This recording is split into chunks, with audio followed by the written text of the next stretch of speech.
Vicky express में आपका स्वागत है।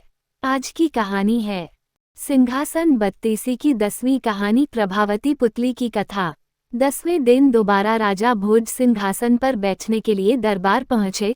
तभी 10वीं पुतली प्रभावती ने सिंहासन से निकलकर उन्हें वहां बैठने से रोक दिया। प्रभावती ने कहा कि पहले आप राजा विक्रमादित्य की दयालुता की कथा सुनिए।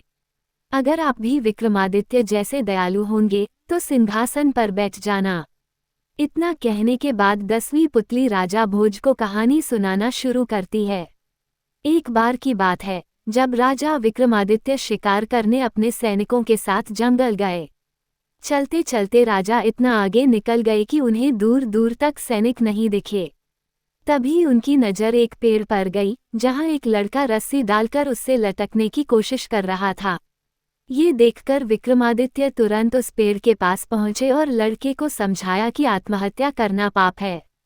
राजा ने आगे कहा कि खुद को मारना पाप ही नहीं बल्कि अपराध भी है और इसके लिए मैं तुम्हें सजा भी दे सकता हूँ। तुम इतने स्वस्थ हो लेकिन ऐसी डरपोक जैसी हरकत करने के पीछे क्या कारण है? वो लड़का सहमी आवाज में बोला कि मैं अपने प्रेम की वजह से जान देना चाहता हूँ। इतना सुनकर राजा विक्रमादित्य ने लड़के से पूछा कि आखिर उसके साथ ऐसा क्या हुआ है।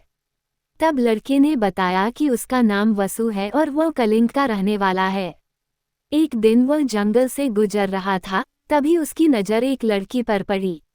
युवती को देखते ही उसने शादी करने का प्रस्ताव रख दिया, लेकिन लड़की ने विवाह करने से मना कर दिया। इसकी वजह उसके पंडित की भविष्यवाणी थी कि वो जिससे भी प्यार करेगी उसकी मौत हो जाएगी। इसी वजह से उसके पिता ने भी उसे पैदा होते ही दूर एक कुटिया में भेज दिया था। दर्द भरी आवाज में युवक ने आगे कहा कि लड़की से विवाह करने के लिए मुझे गर्म तेल की कड़ाही में कूदकर जिंदा निकलना होगा, जो संभव नहीं है। इसी वजह से अब मैं जीना नहीं चाहता। वसु की बातों को सुनने के बाद राजा विक्रमादित्य ने उसे वचन दिया कि वो उसका विवाह उसी लड़की से कराएंगे जिससे वो प्यार करता है। इतना कहकर राजा अपने साथ वसु को लेकर लड़की की कुटिया में पहुंच गए। वहां पहुंचते ही विक्रमादित्य ने कुटिया के तपस्वी से उस युवती का विवाह वसु से करने की बात कही। इस प्रस्ताव को सुनते ही तपस्वी ने कहा, खौलते तेल की कड़ाही से जिंदा बाहर आने वाला ही उस युवती से विवाह कर सकता है।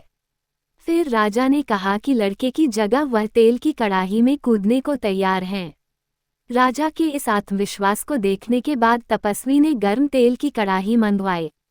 कड़ाही के आते ही महाराज विक्रमादित्य ने मां काली को याद किया और उसमें कूद पड़े। खौलते तेल की वजह से राजा की मौत हो गई। ये सब देखकर मां काली को अपने प्रिय भक्त पर दया आई और उन्होंने तुरंत बेतालों से राजा को जिंदा करने को कहा।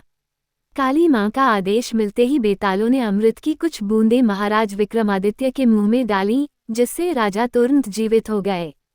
विक्रमादित्य ने जिंदा होते ही वसु के लिए उस सुंदर लड़की का हाथ मांगा। तपस्वी ने तुरंत इसकी सूचना सुंदरी के पिता को भेजी और दोनों की शादी करा दी। विवाह संपन्न होते ही वसु ने राजा विक्रमादित्य को शुक्रिया कहा और खुशी खुशी लड़की के साथ अपने घर की ओर निकल पड़ा। इतनी कहानी सुनाने के बाद 10वीं पुतली सिंहासन से उड़ गई। कहानी से सीख, दूसरों का भला करने वालों का भगवान हमेशा साथ देता है, इसलिए मुश्किल में किसी को भी अकेला नहीं छोड़ना चाहिए। सुनने के लिए धन्यवाद। मेरा चैनल सब्सक्राइब करें, लाइक और शेयर भी करें। धन्यवाद।